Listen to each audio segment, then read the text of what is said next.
கர்த்தருடைய வார்த்தை இன்றைக்கு பாலைவன அனுபவம் என்று சொல்லுகிறது.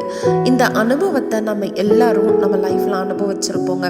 ஒரு சில நாட்கள் நம்ம கையில் காசு இருந்திருக்காது, நம்ம பட்னியாக இருந்திருப்போம். போகிற வழி எங்கே போகிறோம் எங்கே வரும்னு தெரியாமல் வனாந்திரத்தில் போன மாதிரி நம்ம சிக்கி கொண்டு தவித்து அழுதுருப்போம், கண்ணீர் விட்டுருப்போங்க.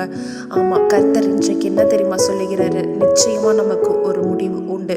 உபாகமம் 8ஆம் அதிகாரம் 2ஆம் வசனம் இவ்வாறு சொல்லுகிறது: இந்த 40 வருஷமும் வனாந்தரத்திலே நடந்து வந்த எல்லா வழியையும் நினைப்பாயாக. கர்த்தர் இந்த 7 மாதங்களையும் உங்களை அற்புதமா நடத்திருக்கிறாருங்க. சாப்பாடு இல்லைனாலும் காசு இல்லைனாலும் ஏதோ ஒரு விதத்துல கர்த்தர் அற்புதத்தை செஞ்சிருக்காரு இல்லையா? அதை நினைச்சு பாருங்க. 40 வருஷம் அந்த வனாந்தரத்துல எகிப்து தேசத்துல இருந்து கானானுக்கு வரும்போது கர்த்தர் அற்புதத்தை செய்தது போல இன்றைக்கும் நிச்சயமாக உங்க வாழ்க்கையிலும் செய்வார். வரக்கூடிய மாதம் உங்களுக்கு ஆசீர்வாதமாக இருக்கட்டும்.